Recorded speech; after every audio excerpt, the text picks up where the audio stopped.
सचमुच मेरा मानना है भारत की कृषि आधारित अर्थव्यवस्था के लिए यह पैकेज एक बहुत महत्वपूर्ण उठाया गया कदम है।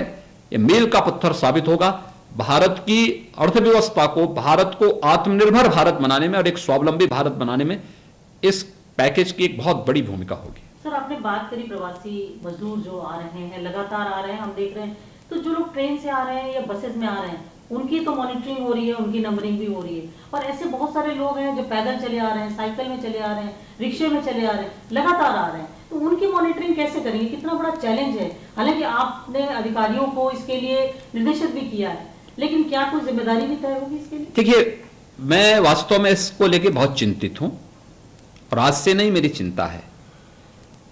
माइग्रेंट लेबर जब से चलना प्रारंभ हुआ है, खासतौर पर जब लॉकडाउन प्रारंभ हुआ था, पहले ही चरण में 27-28 मार्च को दिल्ली से और हरियाणा से माइग्रेंट लेबर वहां से जब अपने घरों के लिए रुख किया था, हम सबके सामने एक संकट आया था, लेकिन तत्काल हमने उस समय उनके लिए व्यवस्था की। हमारे पास 10,000 उत्तर प्रदेश परिवहन निगम की बसेज हैं। हमने दिन रात इनको लगा करके उन सबको उनके घरों में होम क्वारंटाइन में पहुंचाने का कार्य किया। वह संख्या उस समय 4 लाख के आसपास थी। इसके बाद जो हमारा लॉकडाउन का दूसरा चरण चला है उसमें कोई बहुत समस्या नहीं आई, लेकिन तीसरे चरण में अचानक अलग अलग देश के हिस्सों से मजदूरों ने अपने घरों की तरफ रुख किया और उत्तर प्रदेश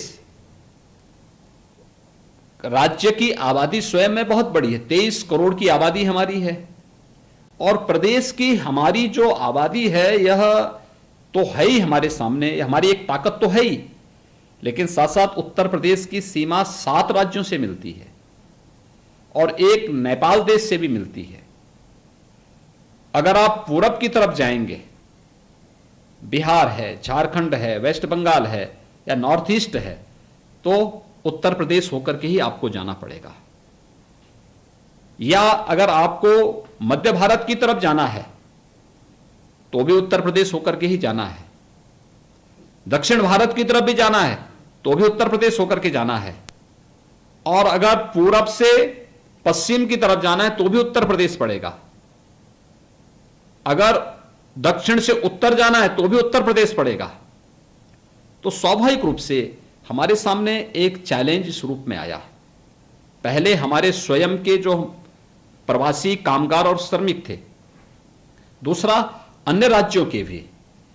इस दृष्टि से हमारे सामने एक यह बहुत बड़ी चुनौती थी और इसी को लेकर के मैं लगातार अपील जारी कर रहा हूं।